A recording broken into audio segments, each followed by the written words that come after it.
Welcome to the Tour de Bike 2024 Marathon. I'm just going to crack all 4 bolts on the inner chainring for now and then make sure the chain is on the outer ring. I've got a rag to cover the bottom bracket shell area to protect the paintwork.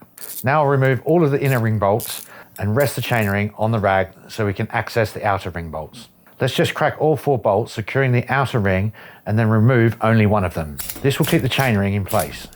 This is the time to get the normal Torx key out if there are clearance issues with the inner ring. Let's squirt a bit of grease on the bolt so there is enough to get between the bolt shoulder and the chainring interface too. I'll screw the bolt back in, making sure not to quite go as far as nipping it up, and then repeat this process for all 4 bolts one at a time. One could also screw the bolt part way out and grease in situ. Now I can tighten them all up again. Normally I would do this in a series where you do one, miss one, but as the chainring won't have moved, I'm going to go from bolt to bolt this time. This allows us to tighten the chainring bolts up tighter without damaging the threads and make it easy in the future to undo, making the job really nice and safe. When you're working around this area of the bike, it's always waiting to bite you. Let's wipe off any excess grease around the bolts, as there will be no access once the inner ring is back on.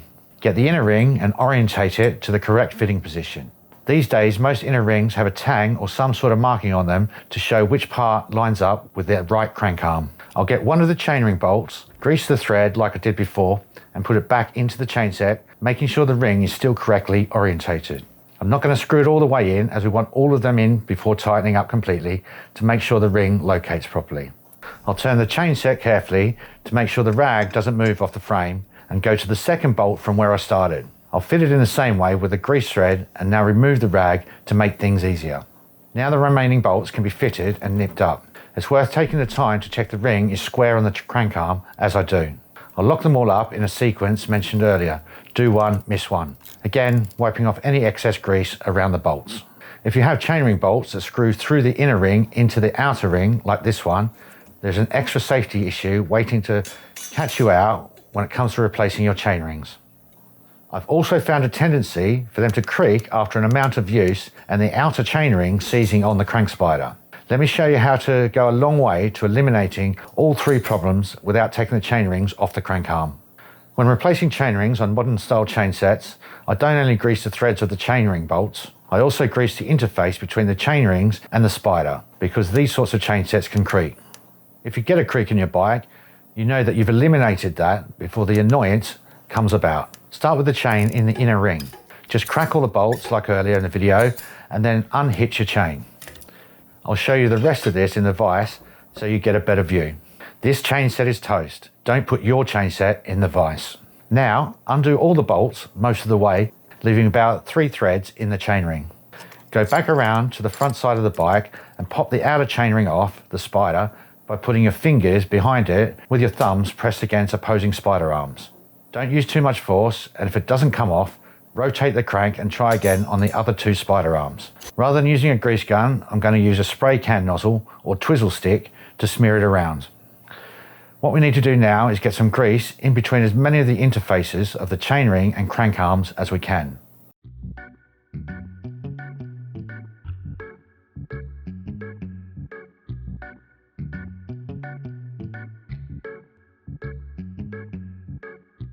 When they are pushed back together, a lot of areas the excess grease didn't go in will be pushed in or squelched to. Push the outer back on the spider and then screw the bolts back in nearly all the way. Don't push them too hard or the outer may pop off and you'll need to make another trip around the bike to relocate. Make sure the inner ring is located in the right place on the spider. Nip one of them up, making sure the bolt goes into the chainring recess if it has one. Turn the chain set to get to the bolt across the spider from the first one and nip up. Nip the other 2 up, and if you are happy it has located correctly, go around and lock down by doing one, missing one until they're all done. When I replace chain rings, I always do most of the work on the bike and all of it when I can. Forgetting how much safer it is to remove chain rings while the cranks are still on the bike, it's just much easier. Now to the bottom bracket. This is where all your power goes into the bike. It's also where all the water ends up. Left as is leads to corrosion, premature wear or seizing in the frame. So we're going to take it out and refit it properly with grease in all the right places. So let's get started by loosening off the clamp bolts on the axle. The compression cap needs to be taken out and the locating plate needs lifting as well. You won't be able to get the left-hand crank off if you don't lift that plate. Then remove the left-hand crank and put it aside. Pretty surprised to see Shimano grease in there. Nice stuff, but it won't last too long. Tap the left-hand end of the axle with a mallet and pull the chain set out from the drive side. You can actually hear there is no grease on that axle.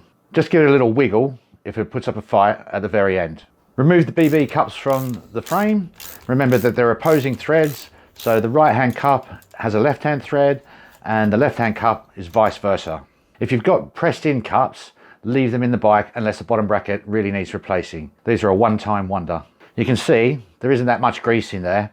There may as well be none. If we take a look inside the bottom bracket cup, you can see this is a mixed bag. One of them has a really nice bead of Shimano grease running around where the bearings are. But if we take a look at the left-hand one, there's just a dollop in one place. I hope that ends up at the bottom of the bottom bracket shell when we screw it back in. In all of my years, I've not seen as much grease inside a sealed bottom bracket unit. To be fair, you don't normally see any. Now we can see the crank axle. It's quite obvious there's no grease on it at all. Right, let's get a load of grease in here. And again, don't be frugal.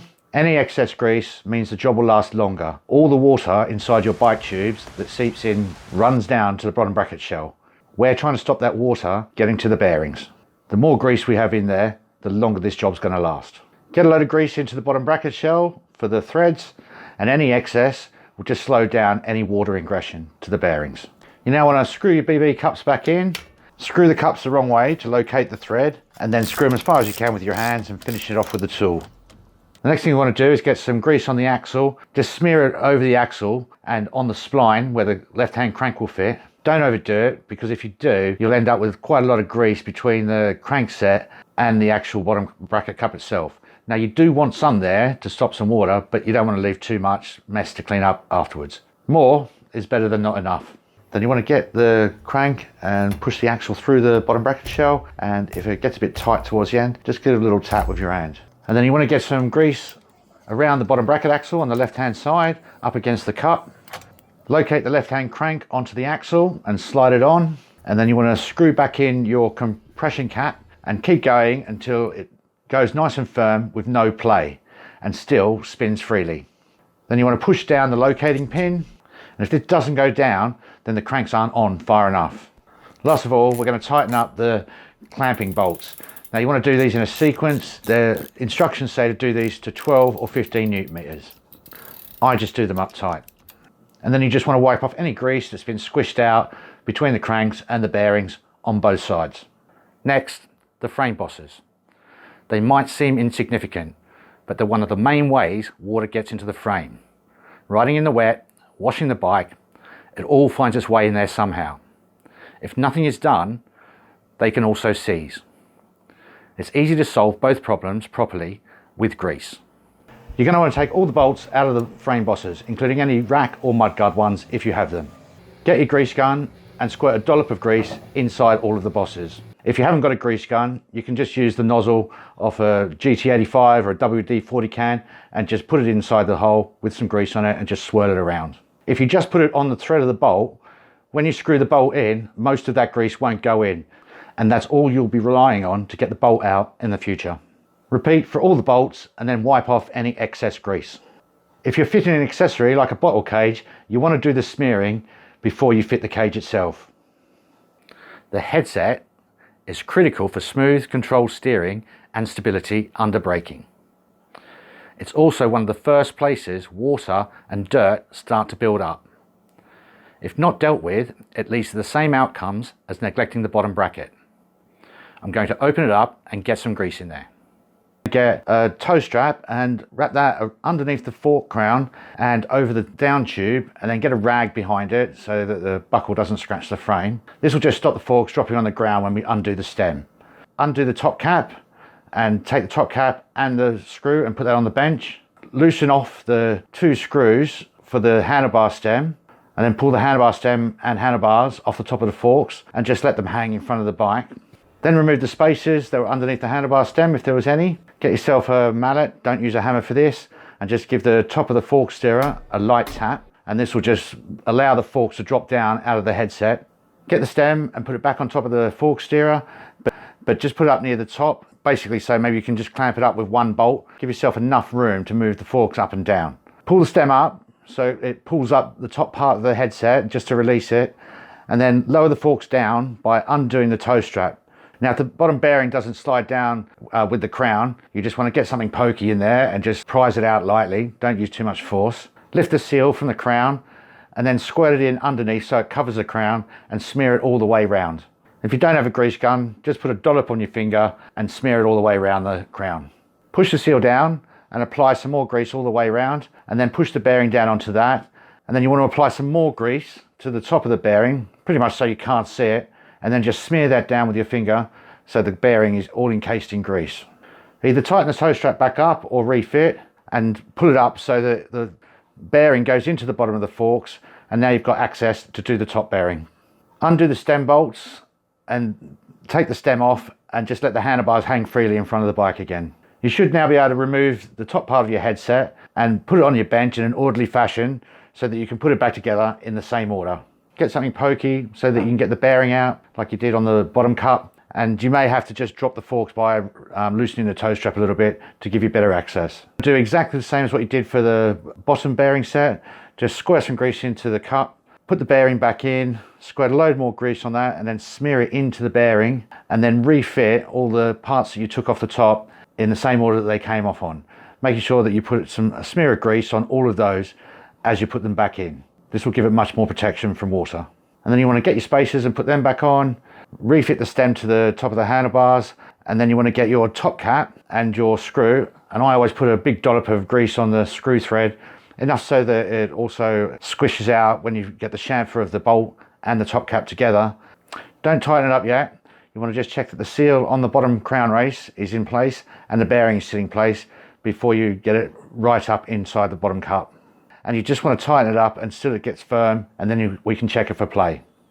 Don't overdo it because it can damage the bearings and or the races. You want to remove the toe strap, wipe away any big lumps of grease with your finger, and then just put it into the grease tub on your bench, and then get a rag and give it another further wipe down. There's no need to go crazy. We just don't want to be dragging bits of grease across the bike while we're doing all these other jobs. Grab the handlebar stem and the top of the fork blade and just rock it backwards and forwards to see if there's any play in it. And if it's pretty close, just tighten up one of the clamp bolts and then check it again. And if it's still got a bit of play in it, then you want to just undo that clamp bolt, tighten it up a little bit at a time, and just check until you find that it's got no play in it when you grab the handlebars and the forks and rock it backwards and forwards, but it also turns smoothly.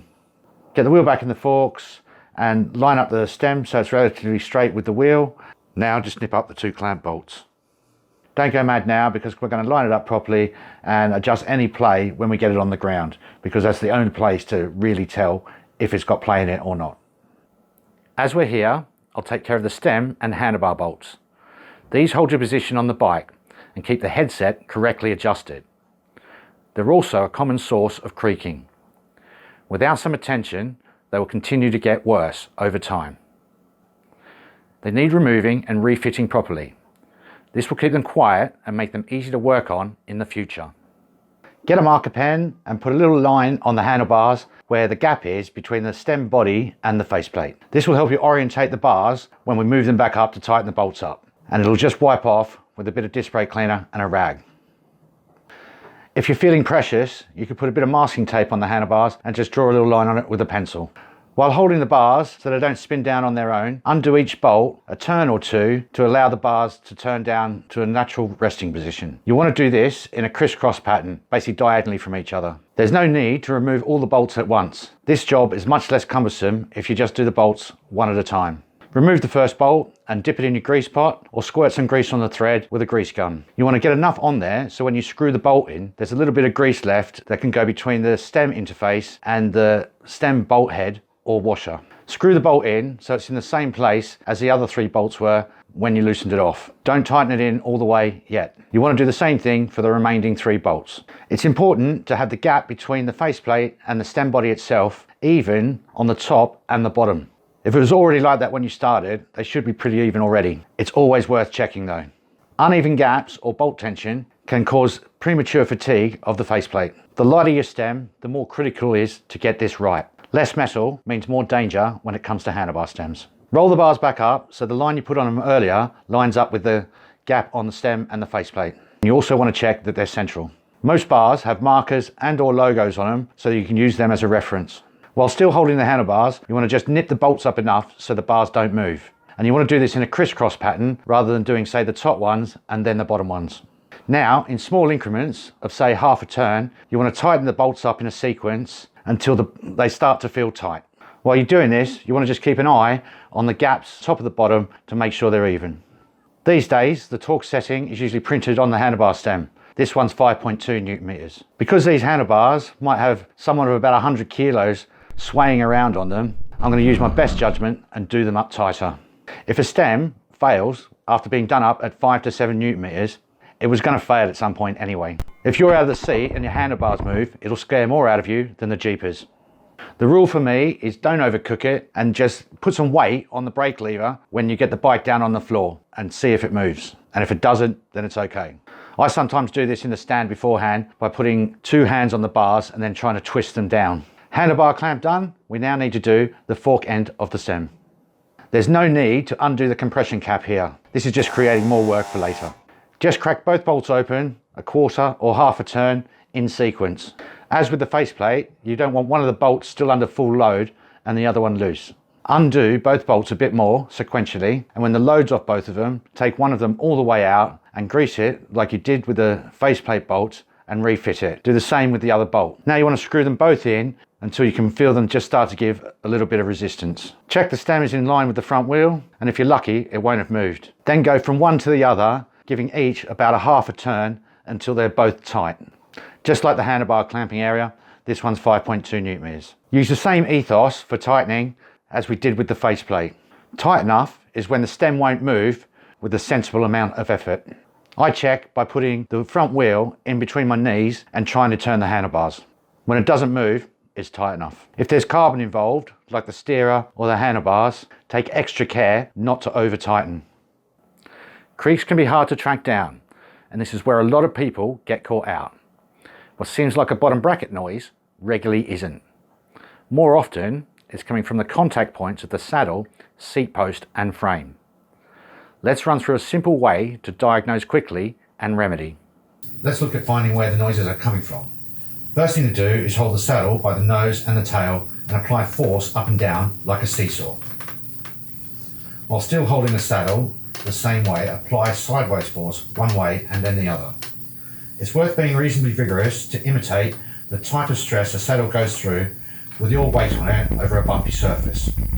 If it makes a noise, you've already narrowed down an area creating the annoyance. This doesn't mean the bottom bracket has been eliminated as a culprit, so it's definitely worth testing the bottom bracket too. I get the bike and put the closest crank to me, pointing vertically to the ground, and hold onto the saddle and handlebars. I put my foot on the pedal and push down and slightly towards the bike with a good amount of force. Whether there is a noise or not, go around to the other side of the bike and do the same thing. I'll repeat this 3 or 4 times, just like I was riding the bike down the road, pushing down on one side and then the other. It's not unusual to get no noise on the first side tried and then get it on the other side. If something is moving in the bottom bracket unit, it may have settled down on the first side tested and give an initial false reading. Don't be put off by the amount the frame seems to flex. A lot of that is the wheels. Equally, don't be silly about it. The other test for the bottom bracket is removing the chain and just turning the cranks to feel if the bearings are smooth or not. You'll also want to listen out for a dry bearing sound. If none of these tests give an audible response, you may have to ride the bike. Sometimes these noises can't be recreated without extra pressure from the rider weight and riding surface. If the bike makes a noise in the saddle, it could be either or both the seat fixing areas and the bottom bracket. If it only makes a noise when standing on the pedals, it isn't related to the saddle and post fixing areas. A good way to test for saddle area related noises is to coast along with your feet off the pedals. This will eliminate the bottom bracket as a culprit. The seating support area of the bike takes a lot of strain because it's holding you up and makes the components susceptible to a lot of movement and load. There could be as many as 4 different materials involved: aluminium, carbon, steel and titanium. When any of these materials rub together, they are prone to making creaking, cracking and ticking noises. The four main reasons are not lubricated properly, not tight enough, grip contamination and pre-warning of component failure. In my experience, more often than not, it's a lack of lubrication in the correct areas. If you ride your bike in wet conditions, the whole saddle to frame section area of the bike is under constant abuse from the spray of water and grit from the rear tyre. Using a good quality grease will eliminate these problems once and for all. Let's get rid of all three problems at once, and if there are still noises, something may have to go in the bin. If your bike fitment is already done, put some insulation tape on the seat post to mark your height. Use a marker pen on the saddle rail to ensure the same fore and aft position when done. Take your saddle and seat post out of the bike and wipe clean with a rag. This is especially important if your bike is not new, as any kind of grit can cause creaking noises as well. Remove the seat clamp or collar from the top of the frame. If you have a frame with an internal clamping mechanism, so it's more aero, you'll need to remove the whole thing from inside the frame. With the external clamp style, you want to get a bit of grease on your finger or a little twizzle stick. Run that around the inside of the clamp where it's going to contact the seat tube and smear it around. Make sure you do all the contact points on the side and also the lip of the clamp where it's going to sit on the top of the seat tube. With an internal clamping mechanism, you'll need to grease any parts that slide up against each other, but not the vase that pushes against the seat post. Grease the fixing bolt too, as you may not have access once it's back in the frame. Replace the seat post clamp on the seat tube or put the mechanism that was inside the frame back in.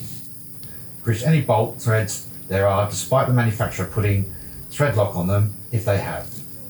Before you put the seat post back in, you want to get another twizzle stick. I use a bit of brake cable for this one and get some good amount of quality grease inside the seat tube. Make sure there is a nice amount of grease around the whole circumference of the inside of the seat tube.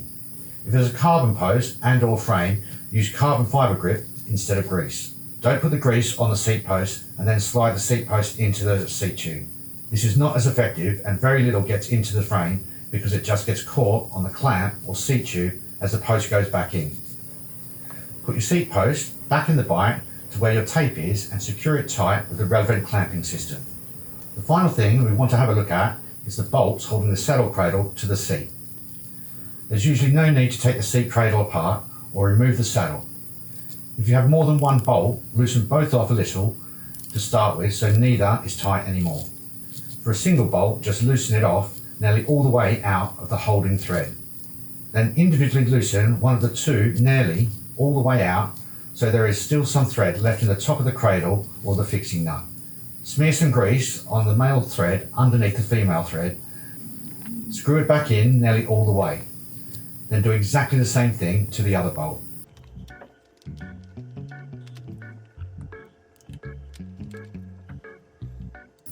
This will make getting the angle of your seat pretty close to where it was beforehand, taking less time for the final adjustment. Then tighten the two bolts up in a series, going from one to the other until they are tight enough, making sure it is in the correct place on the rails fore and aft. All these areas usually have very low advised torque settings. My best advice to you is tighten them up so the seat doesn't move under a good amount of load. The way to test is hold the seat at the back and front and then just try and move it like we did earlier to see if it was creaking. Don't be afraid to put some effort in. The clamps are meant to hold your whole body weight bumping around as you go down the road. The last thing you want is a ride home with a broken seat clamp or loose post. It's a long way out of the saddle in the big chainring wherever you are. Time to start improving the bike's performance. For fast, accurate shifting, the cables need to be the right length and properly lubricated. If you leave them, that performance isn't there, and it only gets worse. We want to get this right and prepare the gears for what comes later. Make sure that the chain is in the two smallest cogs, front and rear. Okay, so we're going to do these one at a time, and we're going to do the front one first. To disconnect the cable, lift this little plastic cover with a twisting action. Then cut the cable end off and pull the cover off the cable. And then you want to undo the pinch bolt and pull the cable out and cut the damaged part of the inner cable off. Pull the end of the outer out of the adjuster or the frame fitting. If you've got internal cables, I've got a video on how to do that. Turn the bars all the way round so they touch the top tube so that you can work out the right length to cut these cables. I'm just going to strap this one with a tow strap so it'll stay in place and make the job easier. The best length of outer cable for tidiness and function is so that they're just not stressed when the handlebars are turned all the way around so they're touching the top tube. This just allows for the bike if it fell over or if it's being packed in a box. Offer up the outer cable to the frame where the adjuster is, or the frame fitment where it stops on the frame, and just pull it along so it wraps nicely around the head tube without being tight. And then you want to make a little mark on the outer cable where you want to cut it with the cutters. Don't cut it too hard and don't cut through it. Roll the brake lever hood back, remove the little cover that covers the cable on the inside of the brake hood. Start by pushing the inner back into the outer cable so you're pushing it back towards the lever. A little bit of a loop at the lever end where you took the cover off might just come out. If it doesn't, or when it does, you just want to get that with like a little screwdriver and just pull it out. And you want to keep pulling the cable until you've got most of it out, but there's still some left in the actual outer housing. If you take it out all the way, you're just creating another job for later on. Find the mark you made on the outer cable, and then you just want to cut straight through them. Keep this bit of excess cable because we're going to need it a couple of times in the future. And then you want to get a bradawl or something sharp and pokey and just poke the inner liner with it. Even if it looks round, give it a poke anyway, because this is a major snagging point for inner cables. Pull the outer cap off the excess cable you've got, and if you can't get it off by hand, you want to just put it in the vise or grab it with a pair of pliers and use a small spanner or similar just to knock it off. Push some of the excess loop of inner cable you've got by the shifter out the other side of the lever. You may just have to poke inside there a little bit with a little screwdriver or something like that just to get the head dislocated. Pull the inner cable out through the lever so you've got enough exposed that it would get to the start of the outer cable where the lever is. Get some grease on your fingertip and just rub it into the cable and also on the head of the cable. You want to pull the cable through, making sure you get the head located in the holder inside of the shifter. You sometimes need to do this with a little screwdriver. Get some more grease and rub it into the rest of the whole loop that you've got on the inside of the shifter. You then want to just start pushing the cable all the way back into the outer until it comes out the other end. You want to pull the inner cable all the way through, making sure that up at the shifter end that the last little bit doesn't kink as it sits down into its guide. Now you want to get your cable ferrule, slide that onto the inner cable and then push it on to the end of the outer cable. Feed the inner cable down through the adjuster or into the fitting on the frame. Put it all the way through till the ferrule on the outer casing locates. Because you've got greasy fingers, there should be some grease on the ferrule, and this will help make the gears easier to adjust in the future and also stop it seizing. Run the inner cable back to the front derailleur the same way it came out, and then you just want to secure it reasonably tight with a pinch bolt. You go back to the lever and get the little cover that was going over the cable and just relocate it into the lever. Now for the rear one. You want to cut the cable end off and undo the pinch bolt, pull the outer cable out of the adjuster on the rear derailleur, take that bit of outer cable and put it to the side. It's already the correct length, so there's no need to measure it. Then you want to cut the end of the inner cable where it's damaged from where the pinch bolt was. Pull the outer out of the adjuster or the fitting on the frame at the front of the bike, and then you just want to pull the inner out all the way as well. Do exactly the same things to the rear cable at the shifter end as you did with the front cable. The only thing you want to do differently is use the excess that you cut off the front outer cable and use that to mark up how much you need to cut off the rear cable at the front of the bike. Then refit everything so that you end up with the cable clamped up back at the rear derailleur. While doing so, you want to grease the ferrules on the small bit of adder to the rear derailleur on both ferrules, the one that fits into the frame fitting and the one that fits into the adjuster or the port on the rear derailleur. Here's a top tip for making your rear inner cable last longer when you have to cut it down to service a bike. Don't cut your cables down too far. This means you'll be able to do it more times, it won't cost as much money, and it won't take as much time to actually do the servicing. On some of the higher end Shimano road derailleurs, the back plate of the parallelogram is machined out, and you can cut the cable off a lot longer and fit it through one of these holes so it's discreetly out of the way. I have got a video on how to fit cables in which it has this complete tip. The brakes are the most important safety item on a bike. When new, they rarely work as well as they could. My rule is this: the faster it goes, the better it has to stop. I'm going to do the same to the brake cables as I did to the gears and start bringing the braking to a decent standard. I'm going to do the rear one first. Cut the cable end off the cable and then undo the pinch bolt. Grab the outer cable where it goes into the adjuster and just pull it out along with the inner cable as well. You can see this is a little bit difficult, and if you take a close look at the casing cap, some of the anodizing is coming off this already. So it's already stuck. It won't be long before it seizes in with corrosion. Now take the end cap off the outer casing, and if you can't get it off with your hands, you can just use a little spanner or something like that just to slide it off. Now we're just going to strap the brake lever to the handlebars using a toe strap. Push the inner cable from the back near the caliper so that the cable starts coming out the front of the lever. Go to the lever and start pulling the cable out by the head. Sometimes you'll need to use a pair of pliers to do this. Keep pulling the cable out of the lever, making sure that you still leave some in the outer casing so it's not all the way out. This can be tricky to get back in, and you're just making a job that you didn't need to do. Normally I'll just work out how short I want the cable in situ, but as this cable goes under a cable that it should be going over at the front of the bike, I'm just going to reroute it before we do that. I'm just pulling the whole cable out so I can untwist it and put it back to where it's meant to be. It's going to be neater and the two cables won't interfere with each other. You can't necessarily expect these zip ties to be this loose so that the cable moves through them. If yours are tight, then just cut them off the bike and we'll refit some more later on. On this bike, one of the problems with the rear brake cable being too long is that it goes between the gear cable adjuster and the head tube. And so every time you turn the handlebars, it's going to be rubbing away on the adjuster. Offer up the cable to the frame where you think you're going to want it and just turn the handlebars around. It wants to be just touching the head tube without stressing it at full steering lock. The gear cable we cut down is a good guide. And you can see by having it a bit tighter, it's not going to interfere with the gear cable adjuster on the frame. Let's run this cable back through the zip ties on the frame, back to the caliper. If you have to cut your zip ties off, put some more zip ties onto the fittings, but don't do them up too tight because you want to be able to move the cable backwards and forwards, but you just don't want it flying around and not taking a direct route. Once you get the cable all the way down to the caliper, you want to turn the handlebars all the way round, and I'm just going to strap the handlebars to the top tube here with a toe strap. So push the cable away from you towards the back of the bike so that when the handlebars are at full lock, it just touches the head tube. You know it's going to be nice and neat because the gear cable and the brake cable both take the same line. I don't want to do the zip ties up yet because we might still need to move the cable around to make some adjustments.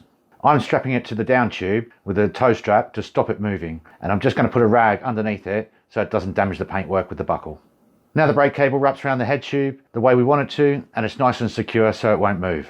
Offer the outer up to the brake caliper where the adjuster is, and make sure the adjuster's screwed in because you don't want this to come up too short. Cut a little bit of extra cable off just to make sure, and just cut straight through the cable because there's no inner in there, that's further up the line. Put the end of the outer cable into the adjuster and just check that you've got a nice arc down to the chainstay. If it's a bit too long, just cut a little bit off. And just make sure all the way up from the caliper to the handlebars that there's nice arcs wherever the cable bends around. You want to get a bradawl or something else that's small and pokey and just push it inside to open the liner up and make it nice and round. This can be a major snagging point for inner cables. Go back to the lever end and get some grease on your fingers and take the brake cable and start rubbing that grease into the cable. And once you've got a bit of a length of it done, start pushing the cable back through down towards the caliper and just grease the rest of the cable up as you go. And you want to do this till you get to the head of the cable and you can push it into the holder. Make sure you've got some grease on the head. If you can't get the cable pushed all the way in, go down to the other end of the bike and grab the inner cable with a pair of pliers or something and just pull it through until the head of the cable pulls into its right position in the lever. You want to undo the toe strap that's holding the lever open and let it close. And if the head of the cable gets caught in between the lever and the body itself, just poke it back in place. You might want to pull the inner cable from the back of the bike to make the head go back into the lever properly.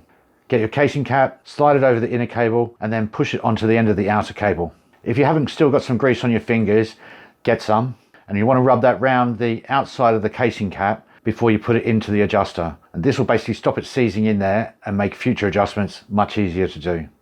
Push the inner cable through the adjuster, and then as it comes up to the pinch bolt, put it underneath the plate and keep pulling the cable until the casing cap settles into the adjuster.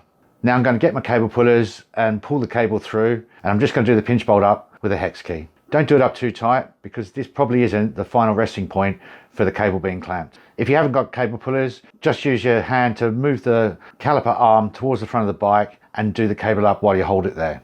So we've got 3 of our 4 cables shortened down and greased up. We just want to get this front cable shortened down now so we haven't just got this big loop sticking out the side of the head tube, but it also works better.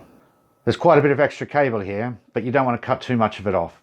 You just want a nice arc down to the fork blade. If you cut it too short, you're going to have trouble in the future if you want to service the headset or pack the bike up where you have to take the handlebars off. You really don't want to be disconnecting the brake just so that you can do some of these jobs. Pull the outer cable and the inner cable out of the caliper.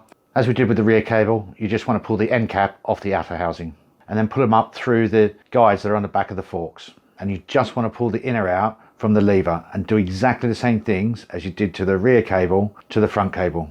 The best route for this cable is behind the other cables. It's going to look a lot neater and you'll be able to get it a little bit shorter, but it also won't interfere with the other cables when you're steering.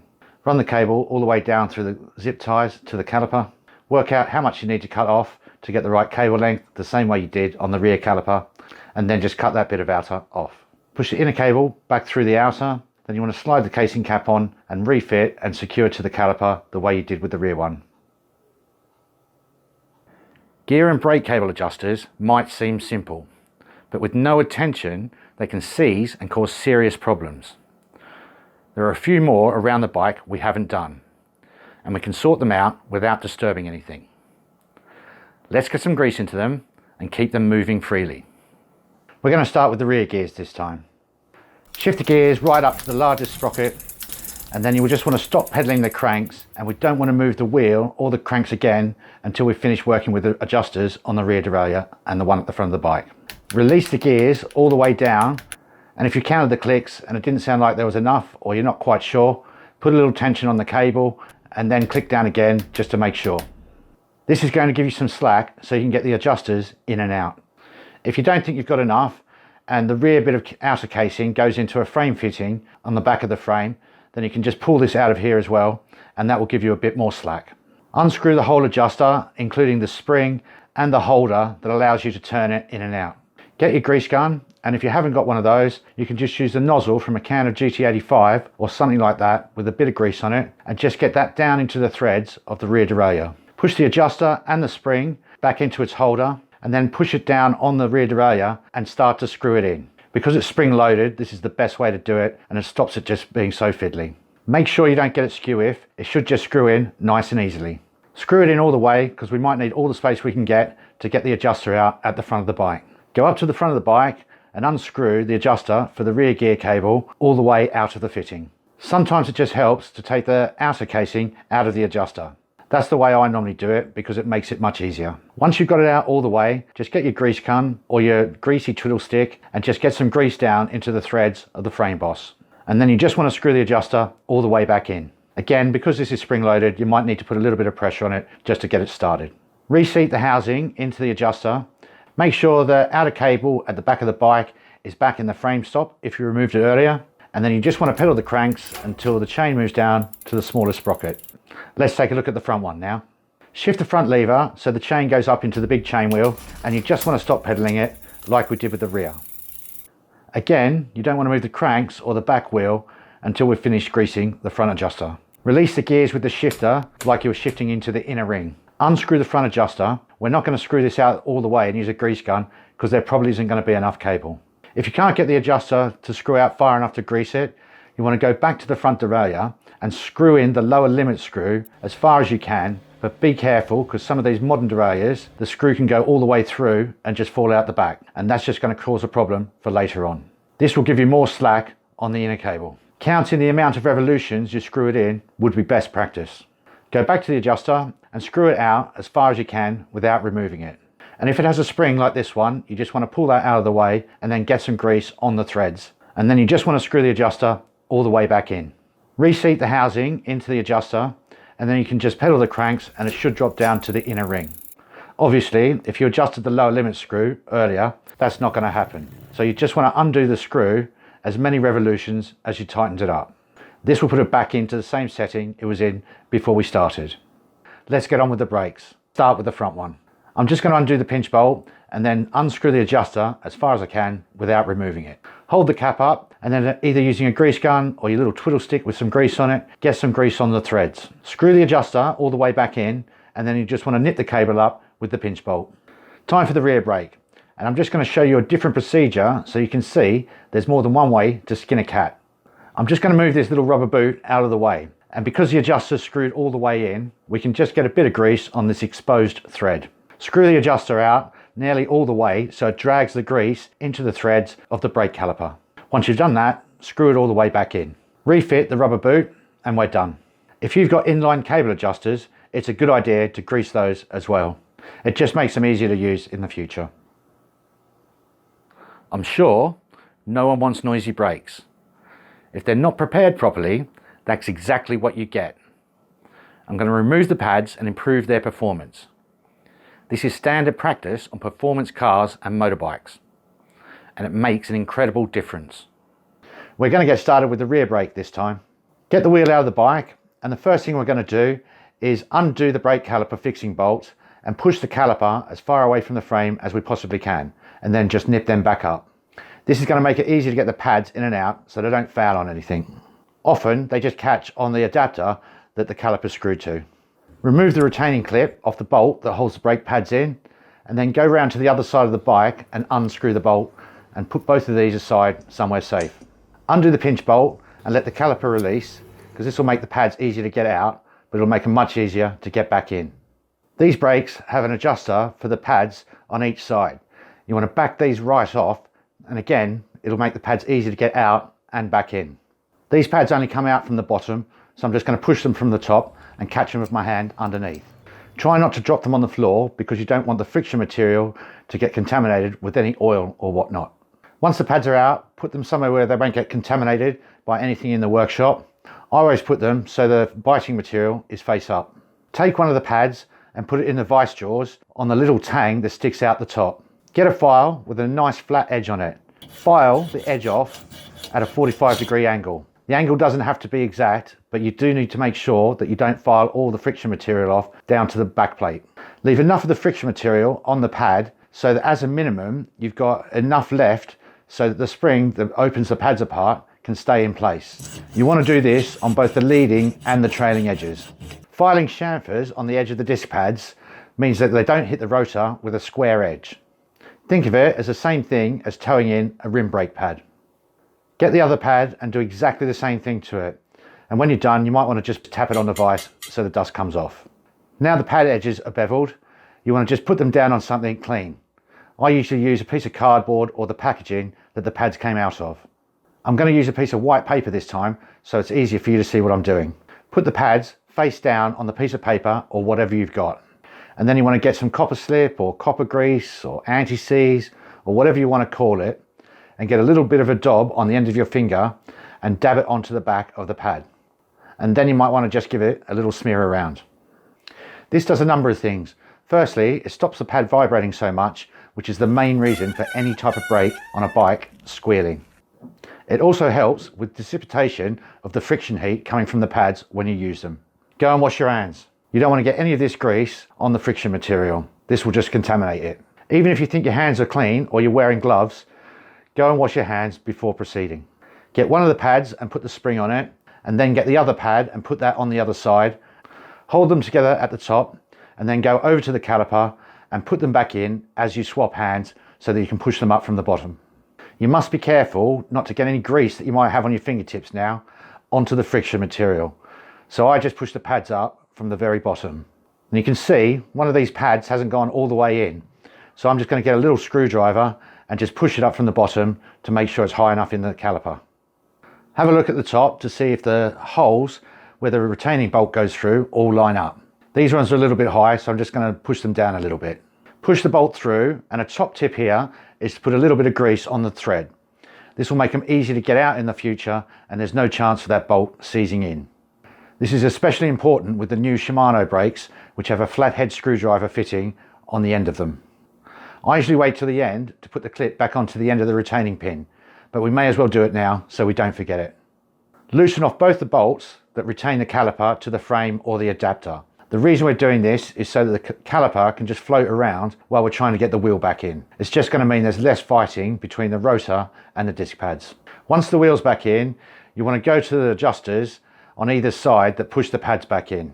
On this one, the left-hand pad is showing loads more than the right-hand one. So I'm going to start with the right-hand side. Screw the adjuster in until the pad just touches the rotor. And then go to the left-hand side and screw that one back in until it just about touches the rotor as well. You still want the rotor to move freely through the caliper if the wheel was spun. Pull the caliper arm forward and do up the pinch bolt so the pads are actually holding onto the rotor. We're basically centralizing the caliper over the rotor where it naturally sits. Now that's done, you want to nip up the fixing bolts that hold the caliper to the frame or the adapter in this case. Go back to the pad adjusters and just back them off a little bit, one at a time, so they're not touching the rotor anymore and it spins freely in the caliper. Now the rear one's done, you want to go to the front brake and do exactly the same things that we did to the rear. These brakes are now ready to set up. The wheels are a super important part of the bike. At the center of them, the hubs. Critical and not something you want to replace. Straight out of the box, they're often badly adjusted and lack grease. I'm going to get more grease into them and readjust without stripping them down. Okay, so drop your wheel out and you want to take the skewer out of it, remove the cassette, which I'm going to do on the vise, and just set both of those aside. That cassette really wasn't that tight. And then we're just going to be working from the non-drive side. Don't do this from the drive side, you must do this from the non-drive side because you can't get into the cones and lock them up when you're done if you do this from the drive side. Remove the seal or the rubber boot, if there is one there, with the small screwdriver. Be careful, you don't want to damage it. And now that we've got this open, and we can actually turn the axle without the boot on it, you can feel that these bearings are tight and rough. So we need to adjust them as a bare minimum. This will make the wheels last longer, run smoother and run faster. In this case, it's a 15mm cone spanner and a 17mm lock nut spanner. That's pretty common for rear wheels. I hold the cone spanner with a couple of spokes. You really don't want to slip here. Doing it like this on the floor is the safest way to do it. Remove the lock nut and any associated washers or spacers and put them on your bench in an orderly fashion so you can see what order they go back on. Holding the right hand side of the axle and keeping that cone inside the hub, you want to undo the left hand cone. Now it might be a bit tight, so you might have to start this off with a cone spanner. I usually start by pushing the right hand side of the axle against the bearings and then spin the left hand cone off of that. You don't want to take it off the whole way. I'm only taking it off so I can show you how much grease is in there. And you can tell there's not much because we can actually see the bearings. Get a load of grease into the hub and don't be stingy. I'm using a grease gun, but you could just poke some in there off the tip of your finger. Then you want to screw the left-hand cone all the way in while holding the axle still so it doesn't disturb the bearings.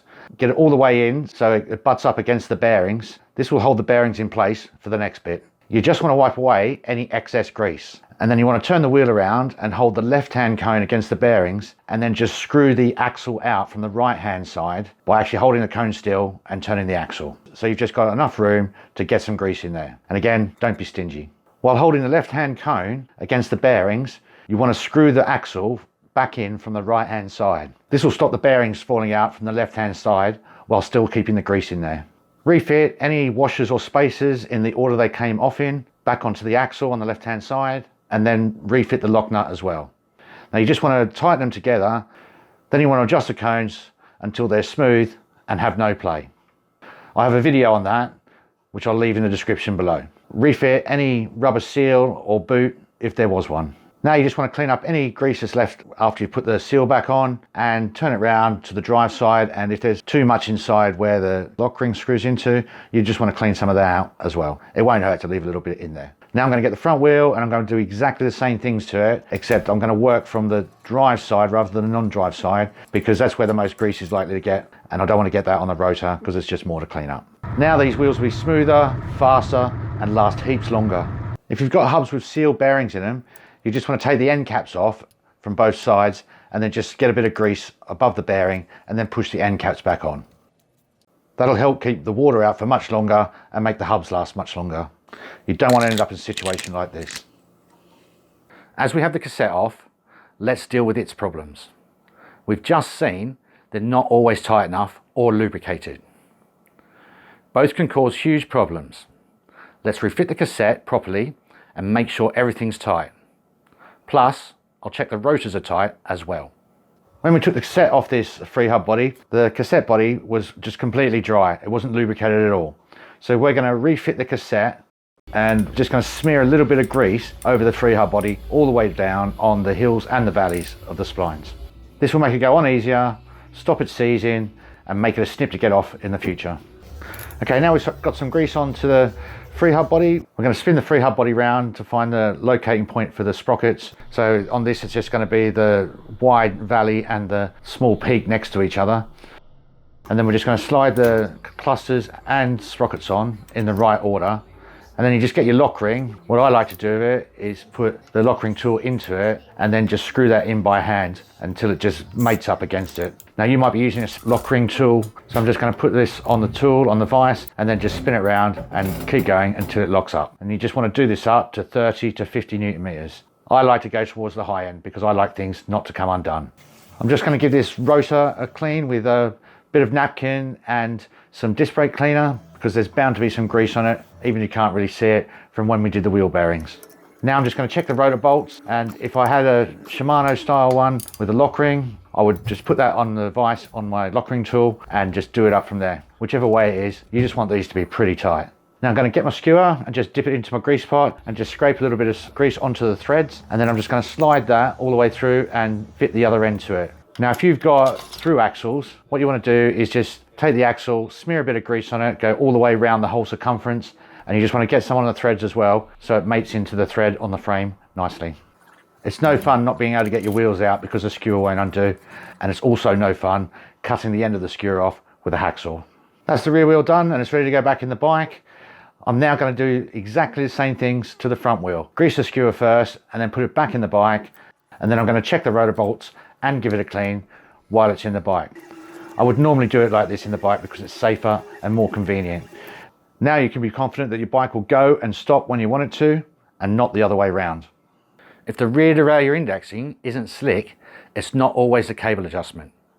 More often, it's the initial setup. Get this wrong and the gears will never index properly.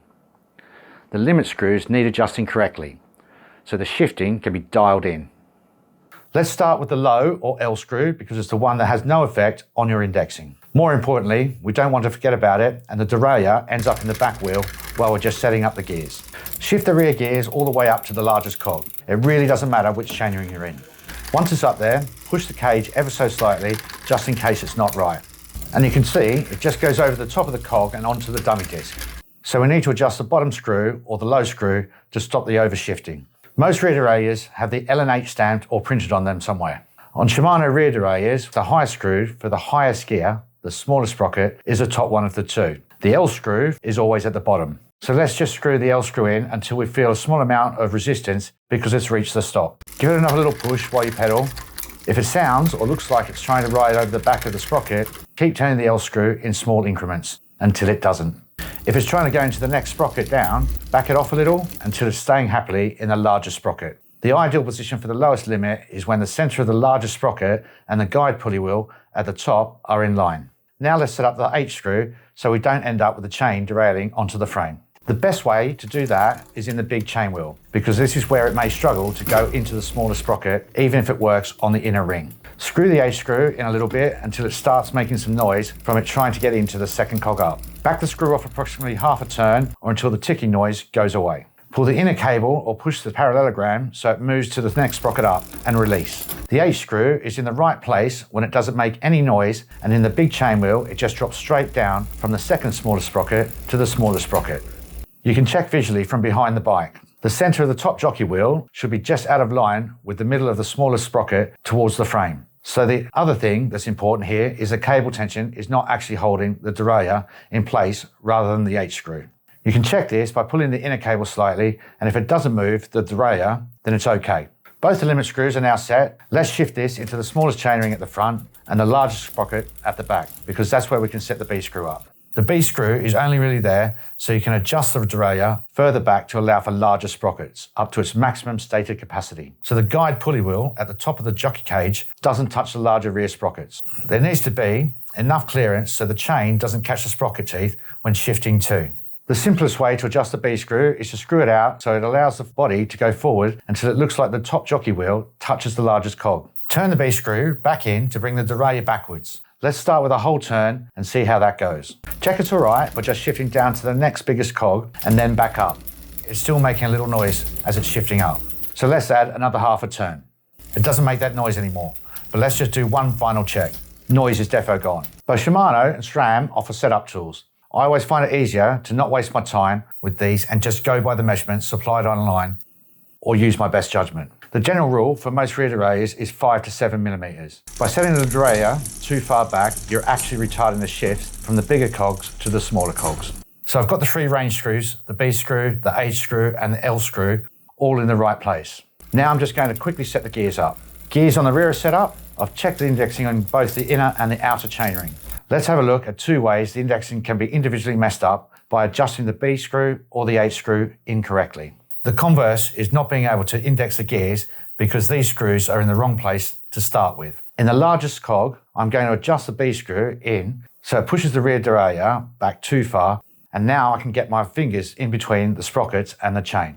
If we measure that distance now, it's 15 mil, 2 to 3 times further than the ideal. The result of the shifting is hesitation of the derailleur coming down the cassette to the smaller sprockets. The other thing it's done is made the chain not engage in as many teeth when it's going around, while also unnecessarily increasing the chain tension. This makes the drivetrain less efficient and will wear out quicker, all other things being equal. If you're using the B screw to adjust your chain tension, unless you're using ratios out of the range of the maximum capacity of the rear derailleur, your chain is either worn out or just too long. Let's reset this B screw so it's in the right place, so it won't affect what we're going to do to the H screw. Let's undo the H screw so it's further out towards the frame. I've also taken all the tension off the rear gear inner cable. You can hear that it's actually clicking like it's not in gear. I've set the cable tension so it pulls the derailleur from the outboard starting position up onto the second smallest sprocket, and then it indexes as it goes up the cassette. You can see at some point when it gets up towards the middle to top end of the cassette, the chain overshifts. The reason it does that is because the cable tension has to be tighter to make the first shift than if it's in the correct starting point. As it gets further up the cassette, the over-tensioned cable will make the derailleur shift further than it is meant to. So by setting the B screw and the H screw so the derailleur is too far out, you're in a situation where the gears can't be indexed up or down. That's why it's so important to get them right before even trying to get the gears indexed. The final thing I want to look at here is the adjuster on the rear derailleur. I'm going to show you how the rear derailleur could be the indexing problem and how to dial that right in. The gears may never index properly because of this inbuilt problem, but there is an easy fix. About 10 years ago, the thread length on our rear derailleur barrel adjusters became significantly shorter. Couple this with internally routed cables and it's quite easy to screw them so far out the adjuster is not actually in the derailleur body anymore. It would be impossible to successfully index the gears if this happens. Worse still, you could actually ruin the thread in the derailleur body. If that's not enough, the more it screws out, the more the adjuster can wobble around. This is the opposite of what you need to get optimal indexing. The way around this is to do as much adjustment as you can on the adjuster at the front of the frame. If you've got an inline cable adjuster, you can do it there. If you haven't got an inline adjuster, you could always put one in. The added advantage of not just relying on the derailleur adjuster is being able to adjust in smaller increments, so you can dial the indexing right in. I've set up enough gears to know the smaller increments using the other adjuster can make all the difference to the fine tuning. When it comes to front derailleurs, most people adjust the wrong things. If it's not set in the right position, the shifting will never be responsive. It comes down to height and alignment. Get that right and everything else falls into place. Take the tension off the front gear cable by either loosening the adjuster or disconnecting it from the pinch bolt. Get the derailleur at roughly the right height by loosening the fixing bolt and wiggling it up or down for a clamp type like this one, or slide it for a braze-on style. I was setting front mechs up 1 to 3 millimeters above the outer ring over a decade before instructions were readily available. For me, the ideal is usually bang in the middle at 2 millimeters. Do the bolt up tight enough so it won't move when the cable is pulled. It is much easier to get the height correct before the alignment. You can usually loosen the bolt enough and realign without affecting the height. Keeping the alignment correct while it is loose enough to move up and down is pretty tricky. Pull the cable so the mech moves outward to see what the gap is from the bottom of the outer plate to the top of the tallest tooth on the outer chainring. You can just use your hand to pull the derailleur outward if you disconnected the gear cable earlier. An easy, practical check can be done by running different size Allen keys in between the two. The manufacturer supplied guide sticker on the outer plate can help to see if it's close. If it isn't at the right height, repeat the steps until it is. I'll come back to the height later to explain the benefits or problems caused by the derailleur being set higher or lower. Once you're happy with the height, loosen the fixing bolt just enough for the mech to move from side to side, whether that be around the tube or on the front mech hanger. With a clamp style, I do it by grabbing the back of the derailleur cage with one hand and turning whichever way it needs to go and assist the turning with the hex key in the bolt. You may want to use the tool hand to hold the body and push or pull in the same direction at the same time until the outer plate is in line with the chainring teeth. Once it is visibly straight, retighten the fixing bolt. I find it easiest to check this looking down from above and also looking along the derailleur from the front of the bike. To check it will be straight when operated, pull the gear inner so it moves over the outer ring. If there isn't enough inner cable available, you can use the shifter. If you're not 100% certain with a visual check, place a metal ruler along the top of the outer ring and operate the cable. Again, if it isn't in line with the teeth, back the clamp bolt off a little and redo until it is straight. Then check it is still at the same height you set it before you had to do the alignment process. Once you're happy with both, tighten the clamp bolt enough so the derailleur won't move under load. There are exceptions to these alignment instructions. Some recent Shimano derailleurs come with a frame support screw. Shimano advised to set the outer plate so the rear end is pointing towards the frame 0.5 mm to 1 mm gap to the outer ring, and then tighten the support screw to straighten it up. Either way, it needs to end up in line with the outer ring. SRAM yaw derailleurs have marked lines on the inner plate and the top as guides. Let's have a look at the benefits or problems caused by the derailleur being set higher or lower. It's easy to overlook the amazing job a perfectly set up front derailleur does when it's seen from above. Shifting up is where most work is done. The chain is lifted by the section of the inner plate it comes in contact with through the shift. The chain is first pushed sideways against the outer chainring. At the same time, the inner plate lifts the chain up and places it onto the outer ring, while the outer plate stops it dumping onto your cranks. It does a similar job shifting to the smaller ring, bending more than you could hope to do with your hands. The rules for front derailleur height and alignment haven't changed in my 40 years of setting them up, but it is even more important now because the derailleurs come with shaped plates or skid inserts to make the transition from one chainring to another quicker and smoother than ever before. If your mech is too high and or the outer plate is tailing towards the bike, you're looking at the chain derailing over the outer chainring. This is both dangerous and very likely to scar your shiny chain set. Even worse than that, being too low could see it foul on one or more of the chainrings. Besides jamming up, your derailleur and frame could pay the ultimate price. To keep costs down, all derailleur manufacturers generally make a one-size-fits-all bikes in a particular genre. But not all bikes in the same genre are made equal. Sometimes the rules have to be broken or at least favour to one end of the guidelines rather than the other. If after the setup you find the upshift is problematic, you can try lifting the derailleur a small amount to aid the transition. Often I do this to my advantage for a customer who wants to run chainring teeth combinations outside the recommended limits of the mech. Moving the mech further down in the range will aid shifting from the outer to inner ring. Be aware, moving the mech up or down to improve shifting one way will hamper the shifting the other way to some degree. Let me show you two advanced front derailleur manipulations to make it shift better one way or the other without affecting the opposite shift. I've not seen this anywhere on the internet, and you certainly won't find it in the manufacturer's instructions. The way to get better shifting just one way is to manipulate the plate that is doing the work for the shift you want to improve.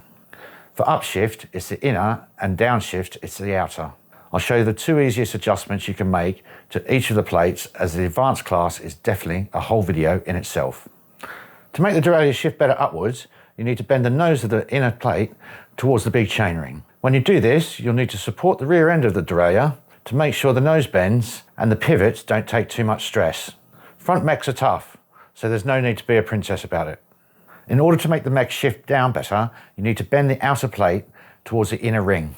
The bend needs to be where the outer plate first contacts the chain when the shift down is initiated. This one is much easier to do.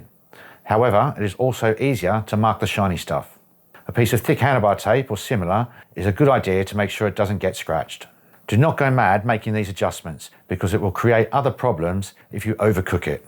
Put it in the same perspective as the manufacturer's height guidelines. Their range is basically 2 mm for shifting up and down. A front derailleur plate bent 1 mm will make a significant difference. After setup, the cables start to lose positivity and accuracy. Shifting and braking drop off quickly, and it becomes a nightmare. You end up chasing adjustments and it never quite stays where you set it. Time to stretch and bed the cables in by exaggerating real world use. Let's do the rear brake first, as this is where the most improvement will be gained. Start by screwing the relevant cable adjusters in all of the way. Pull the inner cable through the clamping area to take up any slack. Then tighten the cable pinch bolt up so it's pretty tight. We're just going to pull the brake lever, but we're going to pull it hard. To get right into it, use the palm of your hands and pull the lever 10, 15, 20 times. Just keep going until it feels like the lever isn't getting any closer to the bars. If the lever gets to the bars, take some slack up using the cable adjusters or pull the inner cable through further than it was. Then go back to the previous step and keep squishing until the lever feels like it isn't getting closer to the handlebars anymore. Now that's done, screw the adjuster in or out so there is about 2 to 3 turns before it would butt up to the caliper. Release the cable pinch bolt and set the tightness to your preferred biting point. Once you're happy, there is some adjustment either way to tighten or loosen the brake. Do the pinch bolt up tight enough to flatten the cable a little. Now the rear one is done, you want to do exactly the same thing to the front. Let's do the gears now. I'm going to do the rear one first because you'll want to set them up to make it easier to get the front derailleur cable tension correct. Shift down into the smallest cog at the rear. You can check the shifter is all the way down by tugging lightly on the inner cable while releasing the gears at the lever. As with the brakes, screw the adjusters right in and then pull the cable through the clamping area on the rear derailleur. Tighten the pinch bolt up so it will hold the cable under load, but not as tight as it would be if you went out for a final ride. Take hold of the rear derailleur and make sure you are supporting the jockey cage up near its pivot bolt. As you can see, I'm holding my thumb on the derailleur fixing bolt, cradling the parallelogram in my palm and using my fingers to hold the pulley cage. Now slowly shift the gear lever like you would going towards the larger sprockets and hold the derailleur so it won't move up to the next cog. Don't be too forceful and shift up slowly until you feel a good amount of resistance. It needs to be under load, but if it feels too hard to shift to another gear, stop and release the lever clicks, back down and repeat. If you go at it like a bull in a china shop, the levers can get permanently damaged. Repeat maybe a dozen or more times. You should feel the lever go up further clicks as you repeat and then like it's not going to go any further. Once you're happy, shift the lever all the way down to the last click. Screw your adjuster out a couple of turns to enable future adjustment either way. Then undo the cable clamp bolt, pull the inner through tight and secure. Just do a quick setup of your rear gears so the front gear cable tension can be set easier once that cable is bedded in. They don't need to be perfect at this point. Do the same sort of thing with the front derailleur. Shift it into the smallest chainring and screw the adjusters all the way in. Pull the inner through to take up any slack and secure pretty tight. Hold the derailleur so it can't move out too much and just start shifting the lever like you're trying to get into the big chainring. Again, don't be too forceful. I hold it where the pivots are on the main body and outer plate. Do the upshifts and release all the way down maybe 10 or 15 times until it feels like you're not gaining any more stretch or bed in. I always do this before I roll the handlebars when I'm building a new bike or I've had to change the cables. More importantly, I always do it before I strap the cables to the bars. One of the things that makes cables flex a lot is not actually being taped to the bars properly. To cut costs, the manufacturers often just use a small amount of cheap tape to hold the control cables to the handlebars without bedding the cables in. This allows the cables to flex more and at the same time hinders the ability for the mechanic who did the final assembly to ever bed them in properly. You can't rely on your handlebar tape to keep the cables in place and rigid. That's why the best order of service is fit the cables, stretch and bed them in, and then strap the cables to the handlebars tightly with insulation tape. For best results, I do it pretty close to the lever, somewhere in the middle of the curve of the handlebars, and as close as possible to where the handlebar tape roll will finish. The wheels and tyres. This is where you feel the biggest improvement in performance, comfort, and reliability. If they're not right, the bike will never quite feel like it's yours. A few simple changes can make a massive difference without costing anything. As you'd hope for, the spokes in these wheels have been treated to make them go black because that's super cool. The treatment to change the colour makes them more likely to snap compared to normal stainless steel spokes. They're also double butted, which despite popular belief, also makes them more likely to break than if they were a uniform thickness. And the weight saving of double butted spokes is so negligible it's not even worth talking about. And this god-awful creaking noise when you squeeze them as they rub together. It may go away through usage, but it says a lot about the quality of the spokes. They also feel under tension to me when I squeeze them. The meter never lies. The best thing you can do with this wheel is take the spokes out and rebuild with plain gauge stainless steel DT spokes. The result will be a much better balanced wheel with more performance, better stopping power, and a significantly low chance of spoke breakage. One could be forgiven for thinking it's unacceptable for a brand new wheel to be this far out of true. I'm going to explain to you later why this wheel is actually completely within the tolerances, the laws of multiple countries state for a new bike, and why the mechanic is less likely to do anything about it in these modern times. This is a gravel bike, so there should be no surprise it has gravel style tyres on it. There is a little bit of tread in the middle for fast rolling on hard surfaces, and these nodules on the edge to bite into soft stuff like mud or dirt when you're going off-road. Neither the small nodules in the middle of the tread or the slightly chunkier ones on the outside will benefit hard surface riding. The ones in the middle will slow you down or make it more laborious to ride. Importantly, the bigger nodules on the outside of the tread are more dangerous when you go around corners on a hard surface compared to a smoother tread. When you corner with tyres like these, you're only sitting on the nodules, so there is far less rubber in contact with the road. One has far less grip, especially in the rain. In my experience, you'll want something a lot chunkier riding off-road when it's wet for decent grip and traction. The manufacturer of my mountain bike had riding off-road in mind, and these are the type of tyres it would have been supplied with for that exact purpose. But the fact is, this bike has spent 90% of its life chewing up tarmac and hardpack rather than mud. Tyres like these 1.6-inch semi-slick are more appropriate for that kind of usage. When choosing tyres, one needs to have a good think about the type of riding the bike will actually be used for. Be honest with yourself, rather than agree with the bike hype. If it's going to be primarily on the road with maybe some light tow paths or similar, it would be much better suited to a road style tyre like this. Run at higher pressures to make cycling faster or easier and safer. And the pressure can be dropped for those off-road bits you may never encounter. These particular tyres have great puncture protection, so you can pretty much forget the hassle of dealing with a flat when you're out and about. If your intended use is playing in the mud, get chunkier tyres fitted, or maybe a mountain bike instead. Plan on doing both? A much better idea would be having two specific types of tyre for each planned adventure. In this instance, the tyres are WTB Radlers retailing at 50 quid each. In the likely chance of them being unsuitable, one could easily ask the shop to trade them in for something more appropriate for the proposed usage of the new bike. Trust me, at that value, the shop will likely bite your hand off to trade them in. Don't forget to ask them to do it labour free and pop the wheels in the jig while they're at it. The law governing how straight a bike wheel without a rim brake in the UK is 4mm laterally, each way. In the US, it's a bit more specific at 1.6mm tyre clearance. As long as the tyre doesn't hit the fork blades or the rear stays, it's good to go. A lot of bike mechanics can't straighten a wheel in the bike using a rim brake as the jig. So there is Buckley's chance of getting a disc brake wheel acceptably straight in the bike. Taking two wheels out of a bike, removing the tyres, putting them in a jig, and then back together in the bike is a costly affair for a bike shop, especially as the laws are so laxed and the absence of a rim brake doesn't impede the rotation. I have always taken my wheel building very seriously because I know categorically a decent set of hand-built wheels is the single most important upgrade one can make to any bike. Time for the final brake setup. This is where it all comes together. If this isn't right, the bike never feels safe. The good thing is, it's quick to sort. Set up properly, the braking remains consistent and positive. Let's start with the front brake because that's the most important one of the two brakes. Give the rotor a quick clean while it's in the bike. You can see this one's way off. There's a good gap between the pad and the rotor on the right hand side, but the left hand one is pretty much brushing the rotor. So let's reset this. Undo both the left hand and the right hand pad adjusting screws all the way to give us the most amount of room to see what's going on. Now undo both of the fixing bolts that hold the caliper onto the forks. This will allow the caliper to float around so that we can move it using the pad adjusters.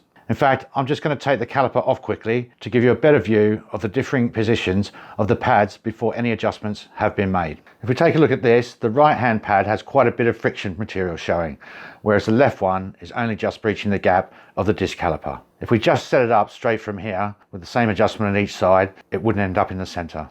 Now we're going to centralize the caliper over the rotor to get equal force and contact from each pad. If one pad is pushing the disc towards the other, it will be bending the rotor and make the pads judder in the caliper. It goes without saying this will reduce the quality of your braking and increase the likelihood of horrible noises. As there's a smaller amount of pads sticking out on the left side, this is where we're going to start. Screw the left hand adjuster in until the pad touches the rotor, and the rotor is in the middle of the caliper. Go to the other side of the bike and then screw the right hand pad adjuster in so it's more or less touches the rotor as well. We still want a little bit of movement left here. Now get the cable adjuster and tighten that up so it closes the pads right up, holding the rotor still. You can see that the caliper doesn't move and the rotor is in the middle of the caliper. While it's in that position, tighten up the bolts that hold the caliper to the adapter or fork mounts. There's no need to do them up completely. We just want to get them to keep the caliper in the correct central position and make our adjustments. When we're finally happy the brake is set up, we'll do the final tighten. Now I'm just going to go back to the adjuster for the cable and back it off a little bit. Go to one of the brake pad adjusters and back it off a little bit so that you can just see a bit of light between the disc pad and the rotor. Do the same thing to the other side. Now there's enough room for the rotor to spin freely in between the pads without touching either of them. Give the wheel a spin and see if the rotor brushes the pads. Once you're happy with the distance between the pads and the rotor, squeeze the brake lever and pull it so it grabs onto the rotor. This will help to stop the caliper moving while doing up the bolts that retain the caliper to the adapter or the fork. Make any further adjustments that you think necessary using either of the adjusters for the pads. Maybe if you wanted it a little bit looser or a little bit tighter, you can do that with the cable adjuster. For a hydraulic disc brake, undo the fixing bolts so the caliper floats about. The adjuster that I'm going to use to tighten the caliper up on this is the brake lever. Pull the brake lever so the pads hold the rotor tight. This centralizes the caliper up on the disc. Tighten up the fixing bolts, and if it's not perfectly spaced when you're done, it will be pretty close. All you'll need to maybe do is just back off one of the bolts and move the caliper ever so slightly to get it perfectly central.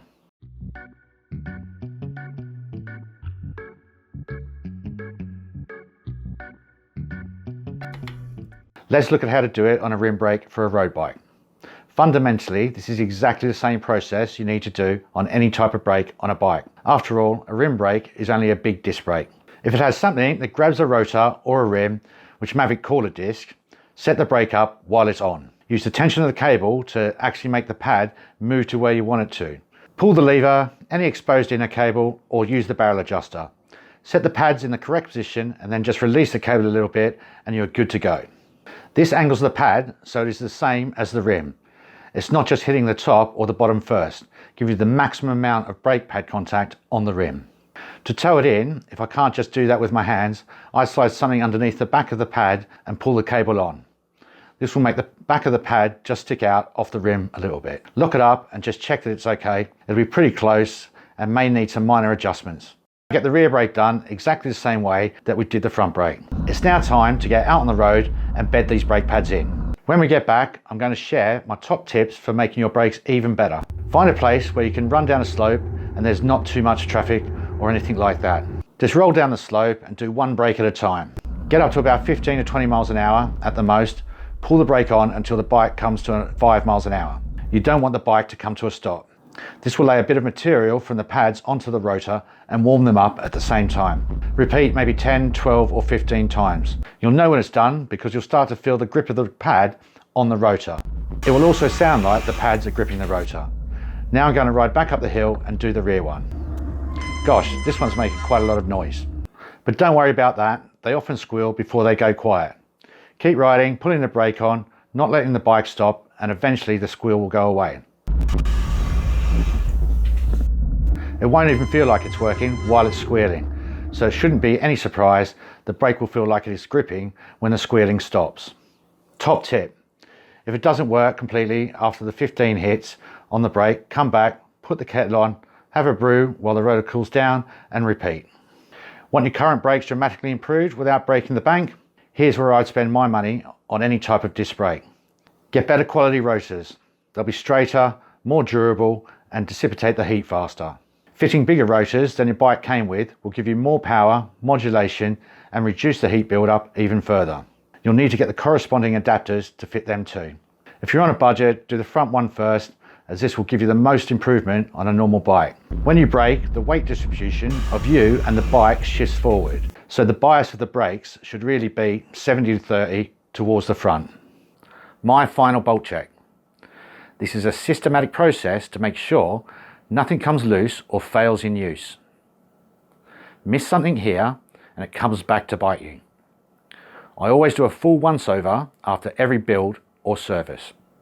Let's start with the crank fixing bolts, and as we're in the same region with the correct tool, check the front derailleur clamp bolt and or braze-on bolt. so the cranks won't fall off and the front derailleur won't slide down when being used in anger.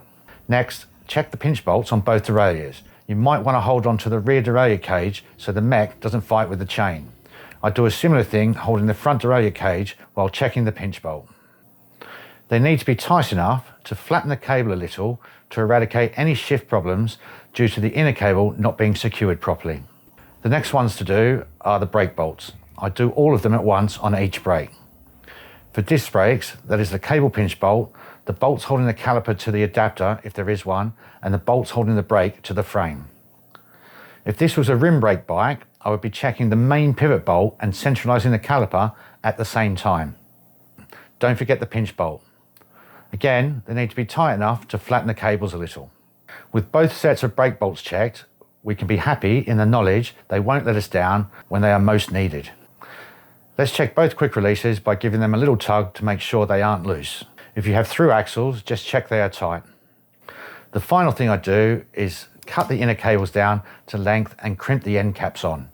I never ever crimp the cables before the final bolt check is done. If I get interrupted and there are no cable ends, I will start the final bolt check again.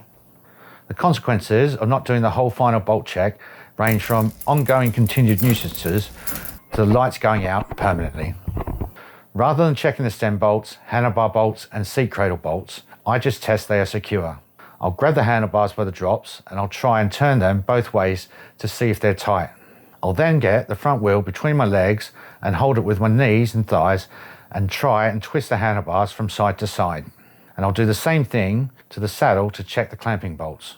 The reason I don't keep checking these bolts is because they have a combination of low torque settings and alloy going into alloy.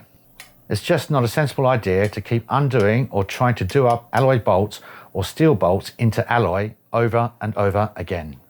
You're running the risk of wearing the threads out or even stretching the alloy in areas like the handlebar clamp and the stem clamp onto the steerer. A bike has to fit the rider. What works for someone else could be completely wrong for you. And that's where the problems start. Get it wrong and it can lead to ongoing pain and serious injury. When a bike fits, you just know it. This is not a full bike fit, but is the fundamental biomechanical way every bike should be set up. I'm going to show you some basic tips about the bike setup so that you can be more comfortable on your bike. You'll get more performance out of it, allowing you to ride longer, faster, and your body won't suffer unnecessarily. All you're going to need is your bike, yourself, a few tools, including a plumb line. You can easily make a plumb line at home. You'll also need a trainer to put your bike on or a helper to make things easier. Later on, I'll explain why having your seat lower and further back than your correct fitting height could be advantageous. This is something pro climbers do, and maybe you should too. The first thing to do is get your saddle flat from the tail to the nose without changing the fore and aft position on the rails. Get on your bike and put your foot on the pedal with the ball of the foot over the axle. Rotate the crank so it is in line with the seat tube at the bottom. This is the longest point for your leg extension. With your heel dropped so your foot is parallel to the ground, there should be a slight bend in your leg. I'm starting with road shoes on to show you the correlation with normal shoes. You can get the same result in flat shoes by putting your heel on the pedal axle in the same way so the crank arm is at the low point in line with the seat tube. Flatten the foot so it is parallel to the ground. Your leg should be dead straight and locked out at the knee. Don't do this with modern cycling shoes, whether they be a road or mountain bike type. Adjust as necessary until one of these methods gives you the required result. If you get your position too high, your pelvis will rotate at the bottom of the pedal stroke. A position which is too low will cause pain in the quadriceps just above the knee. But more importantly than your health, in the first instance, the power has run out, and the second, not all the potential power is going in. Now we will work out the correct fore and aft position for the saddle on the rails. Getting this wrong in one direction could cause serious knee injury. However, if you go the other way, you should be able to climb hills much better in the saddle. Sit on the saddle in the position you would normally feel comfortable with your feet on the pedals. It is best not to hold the handlebars here, as this may cause you to pull yourself forward or push yourself backward on the saddle. If you don't have your bike on a trainer, you may need someone else to assist with this part. Turn the crank so it's pointing forward parallel to the ground at 3 o'clock. Get your plumb line, This one is made from a butcher's string long enough to reach from my knee to below the pedal with an A head spacer tied to it. Find the little divot on the front outside of your leg below the kneecap at the top of the shin bone. Let the line hang freely so your shoe isn't interfering with it. The plumb line needs to fall in line with the middle of the pedal axle or behind it. Further forward than the pedal axle means the saddle needs to go back on the rails until this parameter is satisfied. This has nothing to do with the handlebars and is only about your pedal stroke. Having the plumb line forward of the pedal axle could end up giving you knee problems, as the femur and tibia bones are basically trying to jackknife your kneecap. If you decide to move your seat forward or backward to get your knee over the axle, it will change the saddle height length because of the seat tube angle. Going forward will make the pedal stroke shorter, and going backward will make it longer. Go back to the first step and check your leg still has a little bend with the ball of the foot over the pedal axle, or is straight without overextension with your heel on the pedal axle. If in doubt, work with the rule, 1 centimeter too low is better for you than 1 millimeter too high. Climbers often lower their saddle a little to get further behind the pedal stroke. Now the saddle position is correct, we can move on to working out the handlebar reach. It's a common misconception. One can adjust the reach to your handlebars by adjusting your saddle position forwards and backwards. We have just set the saddle for optimum pedaling efficiency and to avoid injury, so don't change it. Start by getting the rotation of the handlebars correct, remembering there isn't an exact angle correct for every person, so you may want to try a few different angles and adjust this after a bit of riding. All too often, I see handlebars with the flat bottom area being parallel to the ground. This is not very good for your wrists, as they aren't in line with your forearms, while also affecting your control of the bike, both in and out of the seat. You may be thinking, I don't ever ride on the drops. Firstly, you should ride on the drops, especially when descending or in tricky situations. This is where you have the most control over your bike, because your center of gravity is much lower. There's a lot more leverage to put into the brake levers, along with increased sensitivity over the brake modulation. The second reason is because handlebars are very similar in the overall shape to be anatomical. The area where your levers end up positioned is directly related to the handlebar curves. The bottom part of the bar is your datum point. The correct rotation angle for road bike handlebars aims for a neutral wrist position when holding onto the hoods. Turn the bars so the flat part of the bar is pointing up towards the front of the bike. Start with 5 or 6 degrees as a minimum.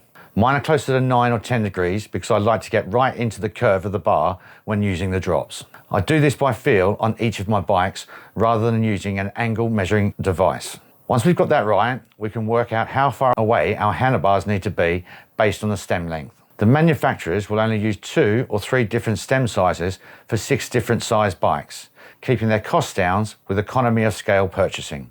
They can't all be right for every person's individual anatomy. In fact, it is highly likely your new bike has the wrong stem length for your body shape and size. If you are relying on the shop where your bike was built, the sales staff often use the stand beside the bike to see if the saddle is at the same height as your hips to find the correct size for you. Get back on the bike with your feet on the pedals, making sure the balls of your feet are over the axles. Rotate the crank to the same position as we did to check the saddle fore and aft position, pointing forward parallel to the ground. Position yourself on the saddle where it feels comfortable. Get down in the drops, whether you use the drops or not, and bend your arms. Your elbows should be just touching your knee or a little bit forward. If your elbows are any further back, you need a longer stem. If the gap is too big, say 4 or more centimeters, and you're feeling stretched out, you need a shorter stem. You're overstretched if you need to move forward on the saddle from the position set at the start to feel comfortable. The correct rotation angle for road bike handlebars combined with the right reach should give you the neutral wrist position we're aiming for when holding the hoods. Your hands should be in a straight line with your forearms without any angling of the wrists. You may need to play around a little bit with the reach and the angle of the bars to get completely comfortable based on the type of riding, your anatomy, and preferred riding style. As I said in the beginning, this is a basic setup guide for you and your bikes. Have a straight bar? The saddle position is still set up the same. However, the bar height and reach is going to be different for each type of bike and riding style. After accounting for the difference in stance height of 6 centimeters from the floor on these 2 bikes of mine, The mountain bike bars are 3 centimeters closer to the saddle nose and pretty much bang on where I ride on the drops. Let's have a look at why having your seat lower and further back than your correct position can be advantageous. This is something pro climbers do, and maybe you should too. The 2 main reasons professional cyclists may lower their saddle height when climbing is comfort and power transfer. When climbing, the saddle naturally tilts upwards with the incline. Lowering the saddle helps to counteract this and maintain a more comfortable and neutral position. This reduces the strain on the lower back and prevents excessive reach while making the transition from being seated to standing on the pedals much easier. A lower saddle set further back can improve power transfer by allowing for a more natural and efficient pedaling stroke. Being comfortable on your new bike is very important. You've just got to become the bike. Time to give this bike a clean. A simple rag is one of the most useful tools you've got. This is where you pick up what's been missed or not quite right. And once it's all done, we'll see the value of the work.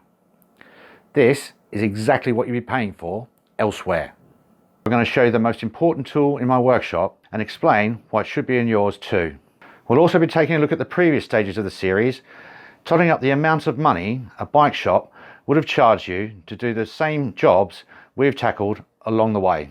The most important tool in my workshop isn't a set of hex keys, cable cutters, spoke keys, or even a hammer. Actually, it's trusty old rags which are imperative to clean inside and out of a bike. Your hands and tools before they go back on the board or in a toolbox. And when it comes to the end of a repair, service, or a complete bike build, they really come into their own to give the bike a final clean. Making your bike all nice and shiny is a rewarding glory job, but there is a far more important reason to clean a bike after the work has been done. Pop both wheels out to make it easier, fit a chain holding device or some sort of chainstay protector, and don't forget to cover the disc brake calipers if you're spraying product at the bike. This bike is going back to the shop it was borrowed from to be sold. Over the series, a lot of dust is collected along with stray bits of grease and fingerprints. I'll clean the wheels first, starting with a fresh rag on the hubs so the rotors don't get contaminated with any product. Along with my favourite type of rag, an old dish drying cloth, I'm using 2 products for the rest of the bike, GD85 and going back to my roots, some Basistos eucalyptus oil. You could also use furniture polish for a final shine. While cleaning a bike, I will unconsciously find things that are broken, not adjusted correctly, and maybe even forgotten. There are 2 ways of cleaning a bike: spraying the bike with product and wiping it off, or getting some on the rag and wiping it down. As this bike has disc brakes, I'm going to wipe it down, which I also find more thorough. If you're going to spray product at the bike, get another couple of rags and cover the disc brake calipers. Here's what I found wrong with the bike while cleaning it. It needs new bar tape where I've caught it on the work stand a couple of times. The brakes are a bit tight.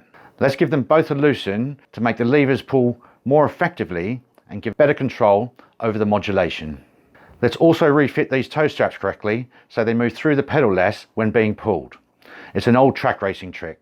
How much has everyone saved doing all the jobs in the 2024 Tour de Bike series? I say everyone because the manufacturer left a lot of jobs out that could make your bike run better for longer. Meanwhile, the mechanic who did the final assembly may well have only done just enough to get it out the door. Of course, the big winner is you. Not only have you saved money by doing the work yourself, you've also saved money from components lasting heaps longer and working much better than they otherwise would do. Let's tot it up. Headset service, £20. Bottom bracket service, £20. Open the hubs and grease times 2, £30. Remove cassette, grease-free hub body and refit tightly, £15. Remove all fitting bolts, grease threads and refit, £20. Remove all stem and bar bolts, grease and refit, £20. Cut down gear cables, grease, refit and bedding cables times 2, £30. Cut down brake cables, grease, refit and bedding cables times 2, £30. Remove brake pads and refit properly times 2, £30. Set rear derailleur limit screws and set front derailleur alignment and height, £20. 2 times brake adjust, £20. 2 times wheel tension, £80. Fit new tyres times 2, £24. Remove ring bolts, grease and refit, £20. Remove seat post, lubricate frame, clamping system and saddle cradle bolts to stop creaking, £20. That gives us a grand total of £399. As for cost of parts, etc., well, we spent maybe £2 on grease. And a free bike fit normally costing hundreds of pounds. And that's it. What we've got now is a bike that's been put together properly. Everything works as it should, nothing missed, nothing overlooked. And more importantly, you know it's been done right. Now it's ready to leave the stand. You've just got to be